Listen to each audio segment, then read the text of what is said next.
বসে থেকে থেকে তো দুজনের গায়ে ফাঙ্গাস পড়ে গেছে, তাই আজ আমরা সবাই মিলে বেড়াতে যাব। ধুলো ময়লা ফাঙ্গাস যা আছে সব এক নিমিষে দূর। বাহ, দারুণ বলেছে তো।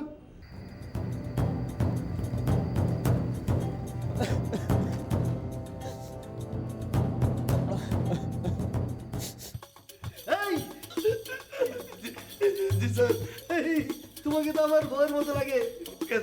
তুমি তো হাসলো মনে হয় যেমন কাঁদছে, আমার কাঁদছে মনে হয় হাসছে। স্যার, আমার ভাইটা নিখোঁজ। নিখোঁজ থাকতে দাও, থাকতে দাও, নিখোঁজ থাকে অনেক ভালো তো, ধরা ঝোর বাইরে থাকে।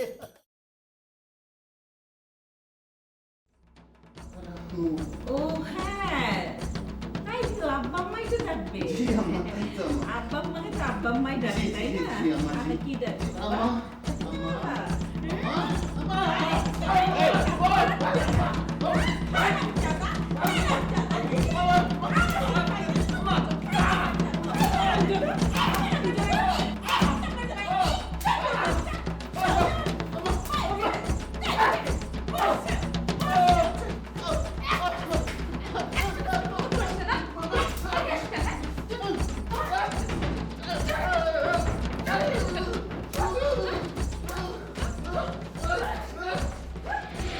এই ছেলে, কথা বলছো না কেন? মানে চোখ উঠেছে তো তাই। আচ্ছা, আপনাদেরকে কি বলে ডাকবো? চোখে সমস্যা। বলো, তুমি বলো কি বলে ডাকবে? আর যাই বলে ডাকো না কেন, আব্বা আম্মা ডাকবে না? জি আচ্ছা চাচি আম্মা। আবার আম্মা কেন? ও বলো চাচি। জি চাচি জি। আহ, তুমি থামবে? ঠিক আছে, আমি থামলাম এবং চললাম। আসি। আসসালামু আলাইকুম। আব্বা আম্মা বলবে না, এই বাড়িতে থাকতে গেলে কতগুলো নিয়ম আছে, তোমাকে সবই তো শোনালাম। জি জি বুঝতে পেরেছি চাচি। চাচি ওকে, এবার আসতে পারো, যাও। জি আসসালামু আলাইকুম। ওয়ালাইকুম সালাম।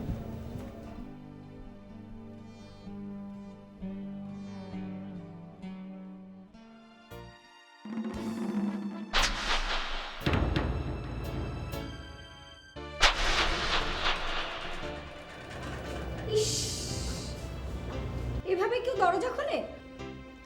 কিভাবে দরজা খোলে ভাবি? যে নিজে থেকে কিছু শিখতে চায় না তাকে শেখানো যায় না। আপনার কাছ থেকে আমাকে কিছু শিখতে হবে না। হ্যাঁ, তাই তো ভাবি, বরং আপনার কাছে আমার অনেক কিছু শেখার আছে, তাই না? আপনি আসলে কি মিন করে বলছেন? ঠিক তখন থেকেই পাকা তেরা কথা বলে যাচ্ছেন। একটু খুলে বলুন কি? লুকিয়ে দেখার কি আছে ভাবি? আপনি যে কি তা তো সকলেই জানে, তাই না? মানে বলুন আমি কি? রাশিদ ভাইয়ের মতো একটা সহজ সরল মানুষকে বোকা বানিয়েছেন বলে কি আমাদের সকলকেই বোকা ভাবে? এক্সকিউজ মি, কি বলতে চাচ্ছেন পরিষ্কার করে বলুন। নেকা, কিছু বোঝেন না না? কেন, দিন দুপুরে হুজুরের সাথে আপনার কি সম্পর্ক? ভেবেছেন আমরা কিছুই বুঝি না না?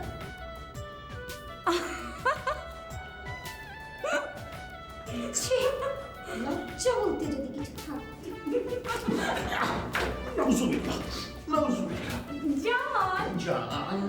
রাস্তায় তোমার কোনো কষ্ট হয়নি তো? আসো, ভেতরে এসো। আসসালামু হ্যাঁ, আলাইকুম। আসো।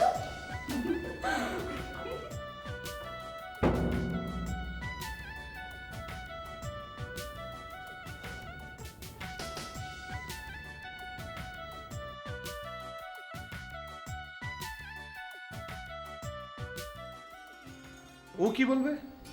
নিশ্চয়ই বলবে। দেখছেন খালাম না, খালা তো আমার পাত্তাই দিতে চায় না। আরে আমি না থাকলে ওই যে খালেকার হারনটা কিনা ধরাই দিত। ওই তো আজে বছর বাদ দিয়ে বল। খালাম্মা, এই যে আমার মনে হয় কি, এই হুজুর মানুষ তো সারাদিন তো নামাজ কালাম নেই পড়ে থাকতে, একের মতো একটা বদমাইশ হবে না।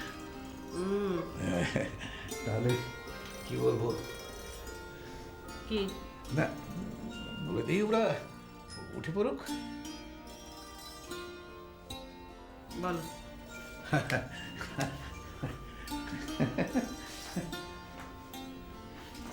আস্তে।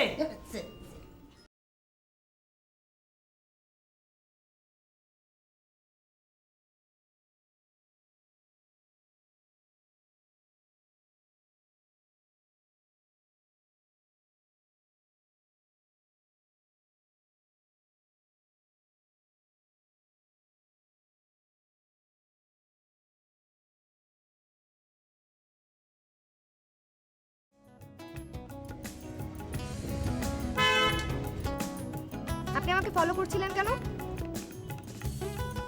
আমি যে কাউকে ফলো করতে পারি।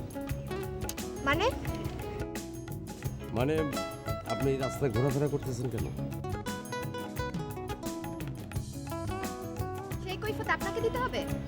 কি সাবা কি হয়েছে সেটা এখন আপনাদেরও বলতে হবে? বসে কয়ে দেন না হালার পুতে হেলমেট সহ কান উড়িয়ে দিমু। এই এই আপনাদের মধ্যে বস কে ভাই? আমি আচ্ছা এই আপনি বস আমার পরিচয় হলো এইটা।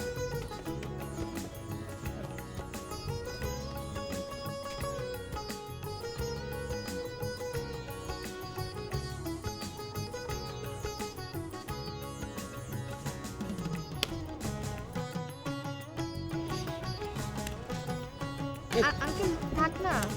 কে?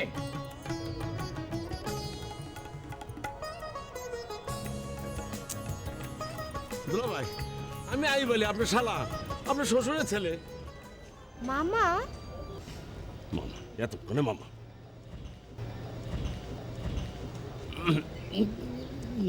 দুলা ভাই মানে ব্যাপারটা বুঝতে চেষ্টা করুন দুলা ভাই। হে কম কি এতক্ষণ লাগে মেয়েদের মতো কথা হচ্ছে তাদেরকে নিয়ে আমি শুনছি।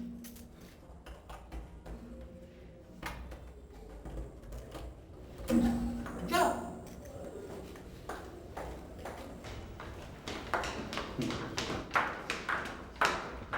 আসসালামু আলাইকুম। ওয়ালাইকুম আসসালাম। লজ্জা বলতে চলে গেছে।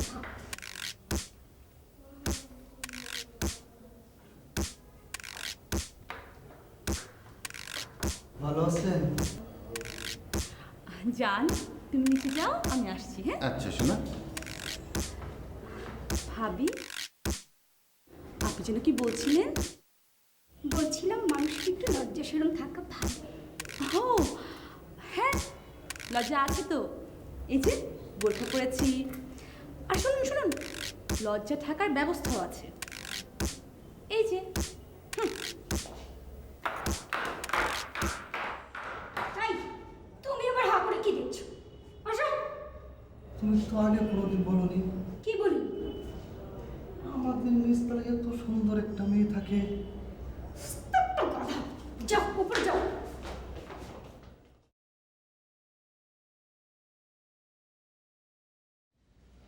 বুঝলেন দুলা ভাই আমার জীবনটা সর থাপ্পড় খাইতে খাইতে গেল।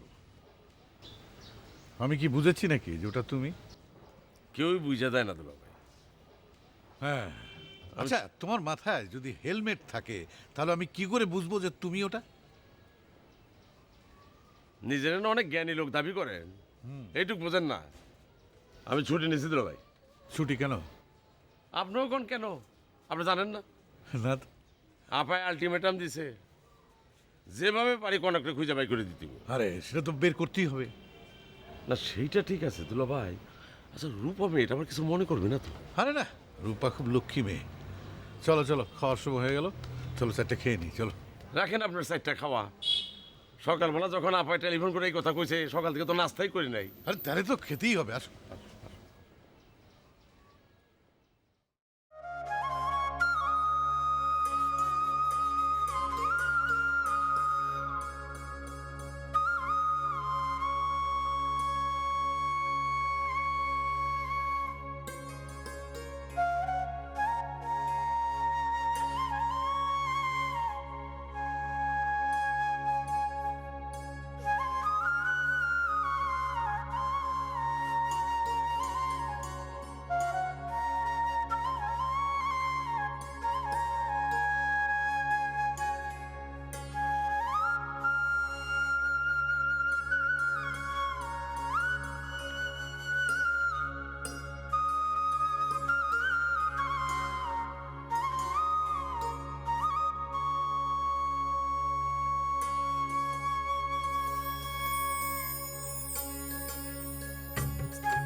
ইফরা, আমি তোমারে অনেক দিন ধরে একটা কথা বলবো ভাবতেছি।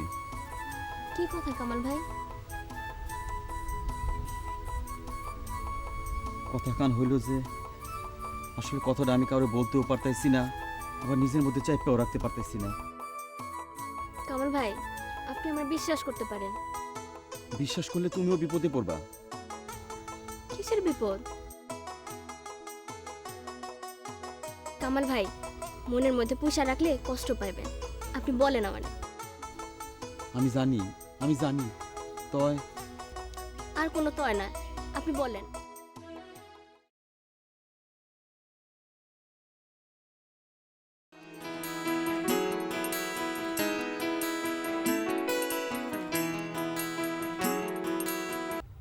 তুমি আমার হইবা। যে বৃক্ষ পৃথিবী হইতে বিলুপ্ত হইয়াছে সেই বৃক্ষের বীজ। তা শূন্যে না বুনে যদি মাটিতে বুনতেন তাহলে ভালো হতো না? কিন্তু বিষাক্ত মাটি বৃক্ষের ভার বহন করিতে সক্ষম নহে। কামাল অবশ্য ইদানিং কেমন যেন করতেছে। সেদিন আমার কি যেন বলতেও আসছিল। আমার মনে হয় কি এই দিনটার ঘটনা লাগে কামেন্না জড়িত। আমি এতিমখানা প্রতিষ্ঠা করছি, এটারে তুমি ছেলে খেলা মনে করতেছো? এটা ঠিক না। জি না, আমি তো কাজে কোনো ফাঁকি দিচ্ছি না। কয়টা হয়েছে? কয়টা হয়েছে আরেকবার যে গুনে দেখতে হবে।